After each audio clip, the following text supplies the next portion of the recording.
주께로 나오라 영원하신 주께 나오라 사랑으로 안아주시는 변함없으신 나의 할렐루야.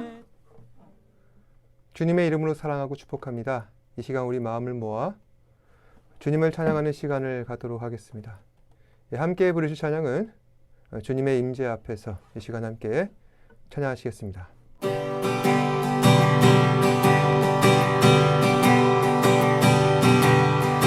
주님의 임재 앞에서 권능의 날개 아래서 그의 능하신 행동을 인하여 찬양해. 주님의 임재 앞에서 권능의 날개 아래서 그의 능하신 행동을 인하여 찬양해. 주의 나라 주의 권세 찬양 주의 임하네. 모든 원수 굴복하네. 주의 임재 앞에 주의 나라 주의 권세 찬양 주의 임하네. 모든 원수 굴복하네. 주의 임재 앞에 다윗처럼 춤을 추면서 전심으로 주를 즐거워하라. 모든 만물들아 찬양하라. 영원히 영원히 다윗처럼 춤을 추면서 전심으로 주를 즐거워하라. 모든 만물들아 찬양하라. 영원히 영원히 주님의 임재 앞에서 권능의 날개 아래서 그의 능하신 행동을 인하여 찬양해. 주님의 임재 앞에서 권능의 날개 아래서 그의 능하신 행동을 인하여 찬양해. 주의 나라 주의 권세 찬양 주의 임하네. 모든 원수 굴복하네. 주의 임재 앞에 주의 나라 주의 권세 찬양 주의 임하네. 모든 원수 굴복하네. 내가 춤을 출 때 다윗처럼 춤을 추면서 전심으로 주를 즐거워하라. 모든 만물들아 찬양하라. 영원히 영원히 다윗처럼 춤을 추면서 전심으로 주를 즐거워하라. 모든 만물들아 찬양하라. 영원히 영원히 다윗처럼 춤을 추면서 전심으로 주를 즐거워하라. 모든 만물들아 찬양하라. 영원히 영원히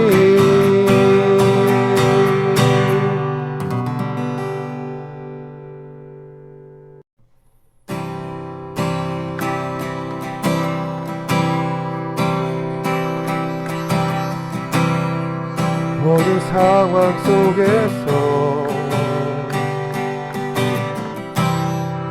주를 찬양할지라. 주는 너의 큰 상을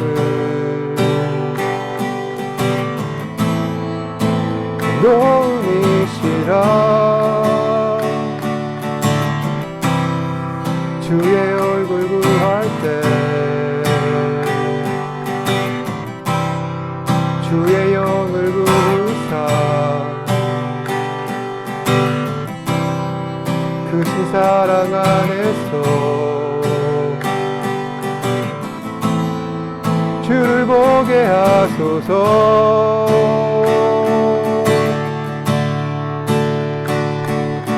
내 영혼이 확정되고 확정되어 싸우니 믿음의 눈들어 주를 바라봅니다. 내 영혼이 확정되고 확정되어 싸우니 믿음의 눈 들어 주를 바라봅니다. 모든 상황 속에서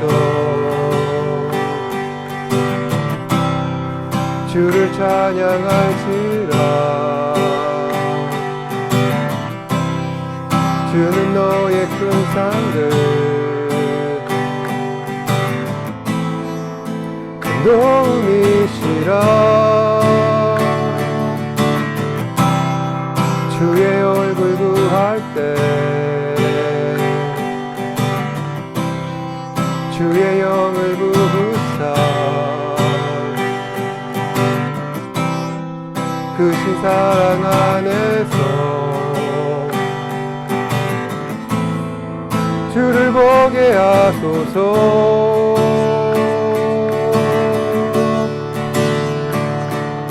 내 영혼이 확정되어 싸우니 믿음의 눈 들어 주를 바라봅니다. 내 영혼이 확정되어 싸우니 믿음의 눈 들어 주를 바라봅니다. 주를 찬양할 때 주의 나라 힘이 맺네. 주의 영원한 나라 보게 하소서. 내 영혼이 확정되어 싸우니 믿음의 눈 들어 주를 바라봅니다. 내 영혼이 확정되어 싸우니 믿음의 눈 들어 주를 바라봅니다.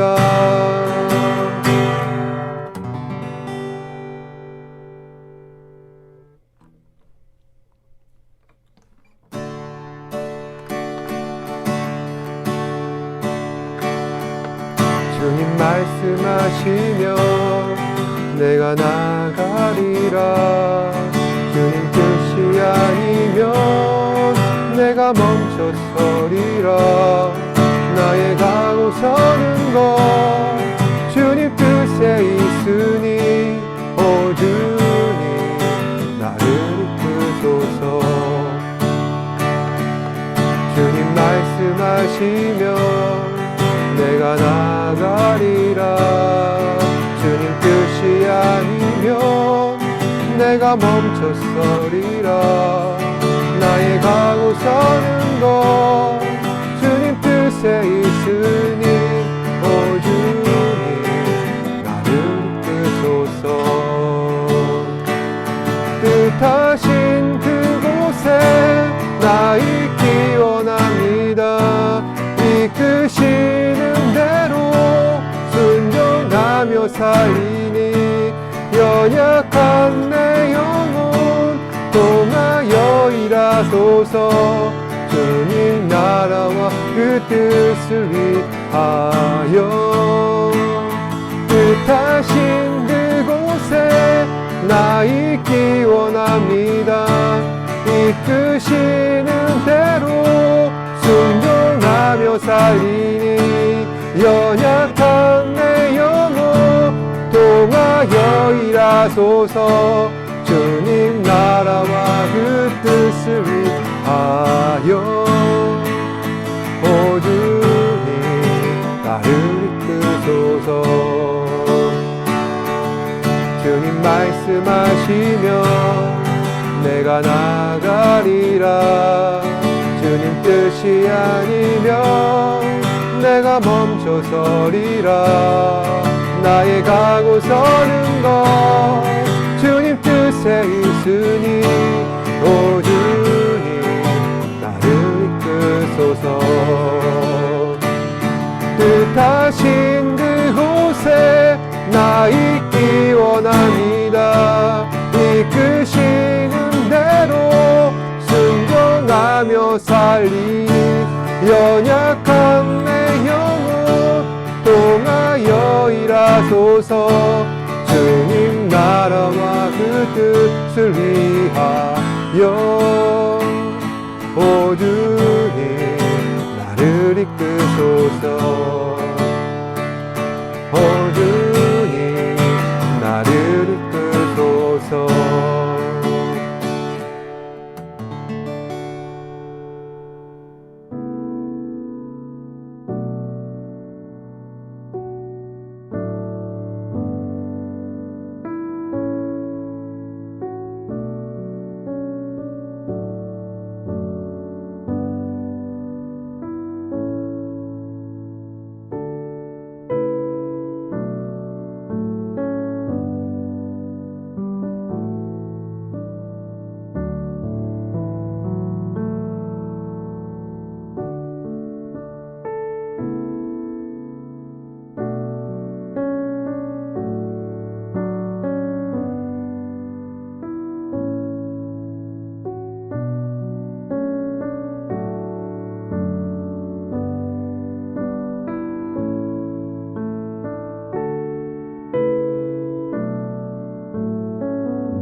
영국의 작가 조나선 스위프트의 유명한 소설 걸리버 여행기를 다들 한 번쯤 들어보셨을 것입니다.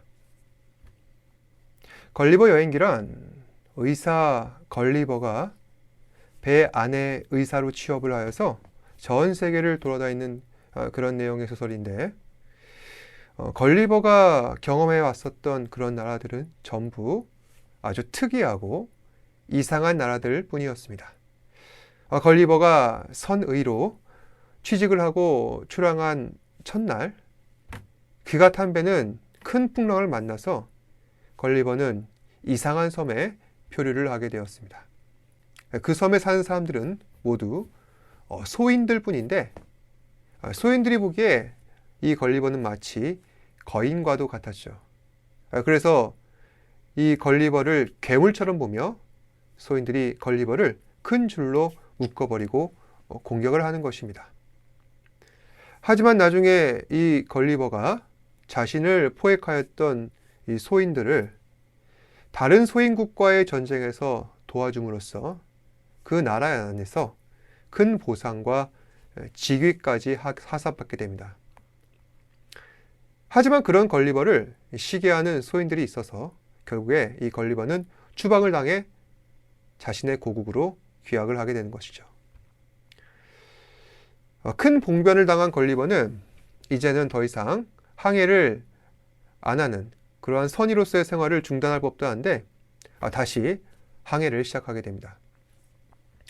이번에도 풍랑을 만났습니다. 그리고 어느 한 나라에 표류를 하게 됩니다. 그런데 이 나라는 거인들이 사는 나라였습니다.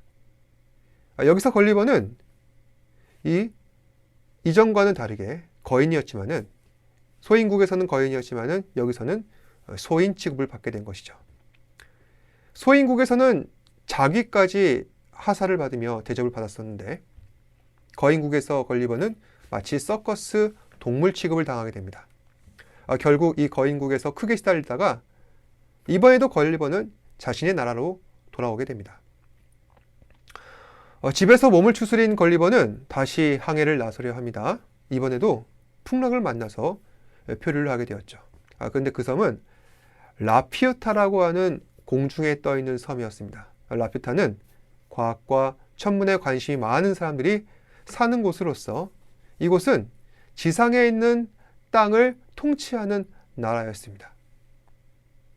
걸리버도 과학에 관심이 많았기 때문에 라피우타에 사는 사람들과 많은 대화를 나누게 되었고 이 동쪽으로 나 있는 일본까지 여행을 하면서 당시 일본과 교류하였던 네덜란드 사람들의 도움으로 무사히 자신의 고국으로 돌아오게 됩니다.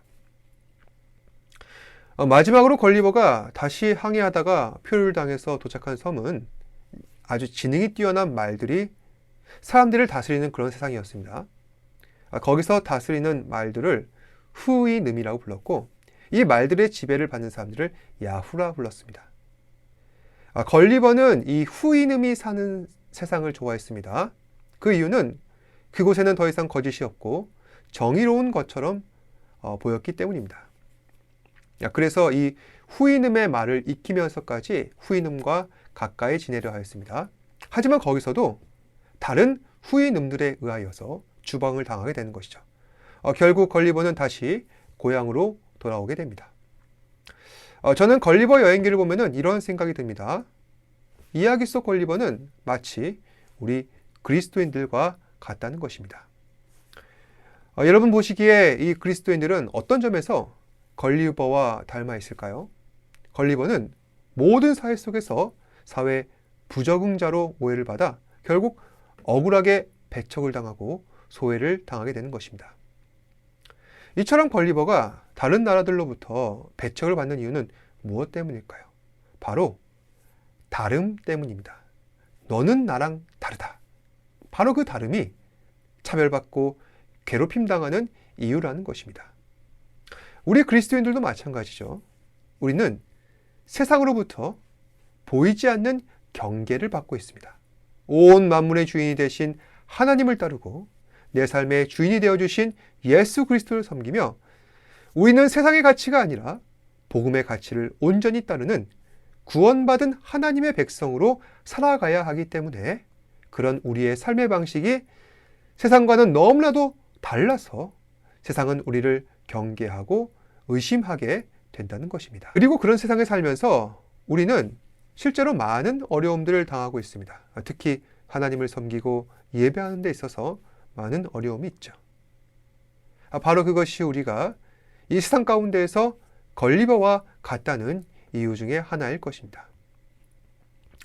오늘 말씀은 이스라엘이 가나안 땅을 정복하기 위하여 요단강 서쪽 모압 평지에서 군사들을 주둔시키고 있을 때 하나님께서 모세에게 하신 말씀입니다. 하나님께서는 모세에게 이스라엘 백성들로 하여금 내가 너희들로 하여금 가나안 땅을 차지할 수 있도록 도와주겠다 하십니다.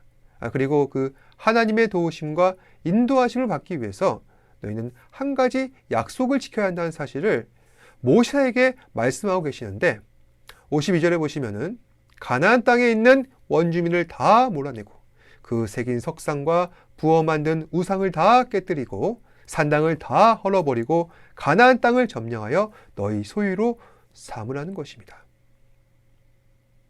그리고 가나안 땅의 12지파가 자신들의 그 수요와 기질을 따라서 땅을 분배하게 되는데 땅을 분배하는 원칙은 바로 제비뽑기를 하라는 것이죠. 구약에서 제비뽑기는 사람들이 하나님의 뜻을 알아내기 위한 아주 효과적인 방법으로 사용되어 왔습니다. 제비뽑기의 방법은 두 개의 글자나 물건을 두고서 그 중에 하나를 뽑는 방법입니다. 예를 들어서 우림과 둠밈이라는 글자를 새긴 돌 두 개를 바구니에 넣고 눈을 감고 그중 하나를 뽑는 그런 방법으로 제비를 뽑는다는 것입니다. 오늘 말씀에 이 땅 분배를 결정하는 방법으로서 사람들이 제비뽑기를 이용한 이유는 과연 무엇 때문일까요? 모든 것을 주관하시고 결정하시는 절대자가 되어주신 하나님 앞에 우리의 삶을, 우리의 모든 것을 전적으로 맡겨드린다는 것입니다. 그래야 12지파 이스라엘 모든 족속들이 아무런 불만 없이 공평하게 자신들이 분배받은 그 땅에서 평안하게 지낼 수 있게 된다는 것이죠. 여러분 보시기에 이 말씀 어떻게 생각됩니까? 사실 가나안 사람들 입장에서는 이 말씀 좀 어처구니 없을 것입니다. 가나안 사람들 입장에서는 이스라엘 사람들은 그저 침략자일 뿐입니다. 그리고 하나님은 한 민족을 선동하여서 자기 땅을 빼앗게 하는 무자비한 신으로 여겨지게 될 것입니다. 제가 예전에 당신의 가족을 전도하여서 교회를 다니시게 한 어떤 분을 만난 적이 있습니다. 원래 집안 자체가 예수를 안 믿는 집안이었는데 그분들을 적극적으로 설득하셔서 그분은 전도하신 겁니다. 참으로 감사한 일이죠. 그런데 특이하게도 정작 그분은 교회를 안 다니십니다. 그분 말씀에 따르면 구약 성경을 보면 하나님은 참 잔인하시다는 겁니다. 그분께서 생각하신 이유가 바로 가나안 정복 전쟁 때문이었죠. 사실 믿음이 없으신 분들에게 이 가나안 전쟁의 배경과 의미를 이해시킨다는 것은 참으로 어려운 일이 아닐 수가 없습니다. 우리가 아는 하나님은 선하시고 위대하신 하나님이신데 한 민족에게 어떻게 이렇게 잔인한 처사를 하시냐 라며 이해할 수 없다는 것이죠. 그런데 여기서 분명히 짚고 넘어가야 할 점은 가나안 전쟁은 귀책 사유가 가나안 족속에게 있었다는 것입니다. 가나안 족속은 하나님께서 가장 싫어하시는 우상과 이방신을 섬겨왔습니다. 그로 인하여서 도덕적, 영적으로 아주 해이해져 왔고, 그리고 그 가운데서 문란한 사회 풍속이 계속되어 왔습니다. 하나님께서는 이런 그들의 행태를 음란하다 하셨습니다. 그래서 심판의 차원에서 가나안 족속들을 몰아내고 그 땅을 소유로 삼으라 하신 것이죠. 그런데 이스라엘이 하나님께서 주신 그 가나안 땅에서 각자 자신들의 땅을 배분받아 산다 하여서 그것으로 모든 일이 다 끝나지 않습니다. 왜냐하면 이스라엘은 여전히 평안과 안식의 상태에 있지 않기 때문이죠. 어떻게 해야 이스라엘이 참된 안식과 평안함을 누릴 수 있게 될까요? 바로 52절부터 하나님께서 명령하신 이 가나안에 있는 원주민들을 다 몰아내고 그 새긴 석상과 부어 만든 우상을 깨뜨리고 산당을 다 헐어버리고 가나안 땅을 정복하여서 너희 완전한 소유로 삼으라는 이 하나님의 명령 앞에 백성들이 순종할 때에야 비로소 그들은 온전한 안식과 평안을 누릴 수 있게 된다는 것입니다. 이 말씀이 의미하는 바는 앞으로도 이스라엘 백성들은 가나안과 구별됨을 나타내야 한다는 것을 말하고 있습니다. 구별이라는 말은 아까 말씀드렸던 이 걸리버 여행기의 교훈과도 아주 일맥상통하는 이야기입니다. 나는 비록 거인국에 살고 있고 소인국에 살고 있지만은 그들과는 다른 모습으로 살아야 한다. 비록 그 다름으로 인하여서 내가 차별받고 공격을 받기도 하지만 끝까지 그리스도인으로서 다름을 유지하는 사람들은 하나님께서 축복하신다는 것이죠. 그런데 만약 이스라엘이 자신들의 다름을 나타내지 못하고 가나안과 동화되어서 그들이 하는 모든 악한 행위들을 하게 된다면 하나님께서는 반드시 이스라엘을 괴롭게 하실 것입니다. 그래서 55절에 이렇게 전하고 있습니다. 너희가 만일 그 땅의 원주민을 너희 앞에서 몰아내지 아니하면 너희가 남겨둔 자들이 너희의 눈에 가시와 너희의 옆구리에 찌르는 것이 되어 너희가 거주하는 땅에서 너희를 괴롭게 할 것이요. 너희의 눈과 가시와 옆구리에 찌르는 것이 된다는 말은 대체 무슨 뜻일까요? 앞으로 너희 삶에 하나님께서 인도하시는 그 길 앞에 사사건건 방해가 되고 근심이 되는 그러한 것들을 말하는 것입니다. 사실 이스라엘의 이러한 상황들은 우리와 아주 똑같습니다. 우리는 모두 세상을 살고 있죠. 그러하기에 우리는 다양한 관점에서 세상으로부터 다양한 영적 공격을 당하게 됩니다. 예를 들어서 교육에 있어 우리는 진화론의 유혹을 받게 됩니다. 사람들은 어린 적부터 교과서를 통하여서 이 진화론을 배워왔기에 진화론이 만족하는 그 답을 적지 않으면 만점을 받을 수 없기 때문에 어쩔 수 없이 진화론에 손을 들어줬습니다. 하지만 우리는 하나님의 창조 역사를 주장합니다. 사람은 우연 발생적으로 진화된 것이 아니라 하나님의 손으로 지음을 받았으며 지금도 지음받고 있습니다. 문제는 창조 역사를 믿는 사람들은 아주 극히 일부라는 것이죠. 덕분에 우리는 진화론을 합리적인 상식처럼 여기는 그런 세상을 살고 있습니다. 물론 세상에서는 진화론이냐 창조 역사냐 여기에 대한 아무런 관심이 없을 것입니다. 다만 그 어느 쪽이냐 굳이 손을 들어준다면 진화론에 손을 들어주는 사람이 더 많다는 것입니다. 그러다 보니 비록 시험지 답안에 진화론을 정답에 적으면서도 나의 양심은 성경의 가르침을 따른다고 했던 그러한 신실한 크리스찬들도 점점 더 진화론으로 기울어지는 그런 상황에 내몰리고 있다는 것이죠. 이것은 마치 가나안 땅에 내던져진 당시의 이스라엘의 상황과도 흡사하다는 것입니다. 그런가 하면 우리의 재물관은 어떻습니까? 우리가 사는 세상은 다 자본주의입니다. 이것은 선택적 가치가 아니라 이미 우리 삶의 근간으로 형성되어 버린 기본적 삶의 토대이기에 자본주의 경제 자체를 우리는 부정할 수는 없습니다. 이 토대 위에서 우리는 살아야 하는 것이죠.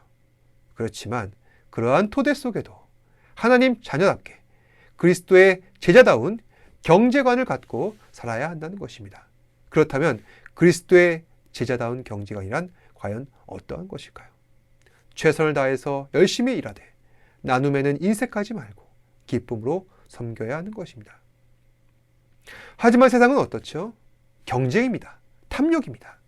남을 짓밟아서라도 돈을 악착같이 벌고 그 돈으로 자기를 과시하거나 향락을 즐기며 살아간다는 것입니다. 물론 다 그렇지는 않죠. 일부 사람들만 그러할 뿐입니다. 하지만 세상은 쉽게 돈을 벌고 하루아침에 그 돈을 탕진하여 마음껏 즐기는 사람들을 인싸로 만들고 열심히 벌되 나눔에 인색하지 않는 그러한 사람들을 위선적인 사람으로 만들어버립니다. 또 그런가 하면 사람들이 추구하고 있는 이성에 대한 관심은 어떻습니까? 남녀간에 가장 호감 가는 인물이요. 나의 이상형. 사람들은 배경과 외모를 따지죠. 제가 예전에 유튜브에서 거리에서 길거리 인터뷰하는 것을 보았는데 남성이든 여성이든 많은 사람들이 자신의 객관적 현실로서는 도저히 감당이 안 되는 그런 이성들을 놓고서 최소한 이 정도는 나의 배우자로서 요건을 갖추어야 한다라며 주장하고 있습니다. 거기에는 배경과 외모를 따지는 것이죠. 그런데 교회 안으로 이 문제를 가져오면 어떻습니까? 나는 이성을 볼 때 믿음과 마음의 중심을 본다. 믿음의 사람들은 다 그렇게 주장합니다. 하지만 이건 기본이고 우리 마음속에는 은연중에 플러스 알파가 있어야 한다 라는 생각을 가진 사람들이 참으로 많다는 것입니다. 이러한 가치관에 대한 우리의 단상들은 가나안 땅에서 이스라엘이 그 숨어있는 이방 족속들의 시험과 유혹과 여러 영적 공격을 당하게 되는 그러한 상황과 매우 유사하지 않냐는 말씀입니다. 따라서 우리는 지금 세상의 우겨쌈을 당하고 있는 것입니다. 그리고 그 우겨쌈을 당하여도 아무런 반론조차 하지 아니합니다. 세상이 그러하니 나도 그러하다. 그렇게 세상과 섞여 살고 있습니다. 그런데 우리가 명심해야 할 것은 앞으로 우리가 살아야 할 나라는 세상에 묻힌 그런 하나님 나라가 아니라 세상을 제압하는 하나님 나라여야 한다는 것입니다. 그러니까 세상의 가치를 압도하는 하나님 나라의 가치관을 따르며 살아야 하는 것이 바로 가나안 땅을 살아가는 하나님 백성의 삶인 것이요. 바로 그것이 우리가 걸어갈 길이라는 것입니다. 사랑하는 여러분, 세상을 제압하는 하나님 나라를 살아갑시다. 그 과정은 비록 쉽지 않을 것입니다. 세상을 제압한다는 것은 결국 과정이기에 그 가운데 여러 가지 어려운 일들이 많습니다. 가나안 땅을 살아간다는 것, 유혹과 시험을 이겨낸다는 것, 세상이 아니라 믿음의 길을 걸어간다는 것, 나의 익숙한 삶을 포기하고 잘 가려 하지 않는 그 순종의 길을 따라간다는 것, 쉽지 않습니다. 하지만 이 또한 과정이라는 것이죠. 그리고 이 과정 가운데 하나님께서 우리와 함께 하십니다. 그래서 가나안 땅에서 함께 살아가는 우리 삶의 현실의 신앙은 하나님과의 영원한 동행인 것입니다. 이 사실 기억하시고 오늘 하루도 주님과 동행하며 세상을 제압하는 하나님 나라를 살아가시는 저와 여러분 되시기를 주님의 이름으로 축복합니다. 기도하겠습니다. 고맙고 사랑이 많으신 아버지 하나님, 우리 사랑하는 지체들 하나님의 은혜 가운데 살게 하여 주시옵소서. 우리가 살아가는 세상은 세상에 묻힌 하나님 나라가 아니라 세상을 제압하는 하나님 나라가 되기를 소망합니다. 그러한 세상을 살기 위해서는, 그런 하나님 나라를 살기 위해서는 우리가 하나님의 뜻 안에 거하며 주의 말씀 앞에 순종하는 신실한 그리스도인으로서의 삶을 살아야 할 것입니다. 우리 사랑하는 지체들 매 순간 하나님과 동행하며 인격적인 만남을 할 수 있게 하여 주시옵고, 그 가운데서 하나님을 경외하며 살아가는 그 삶 가운데 우리의 신실한 믿음과 또한 우리의 신앙의 인격이 다시 한 번 더 더욱 성장할 수 있는 우리 사랑하는 지체들 되게 하여 주시옵소서. 모든 말씀 예수님 이름으로 기도합니다. 아멘.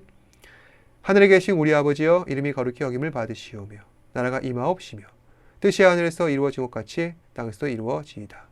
오늘 우리에게 일용할 양식을 주시옵고 우리가 우리에게 죄 지은 자를 사하여 준 것 같이 우리 죄를 사하여 주시옵고 우리를 시험에 들게 하지 마시옵고 다만 악에서 구하시옵소서. 나라와 권세와 영광이 아버지께 영원히 싸움나이다. 아멘.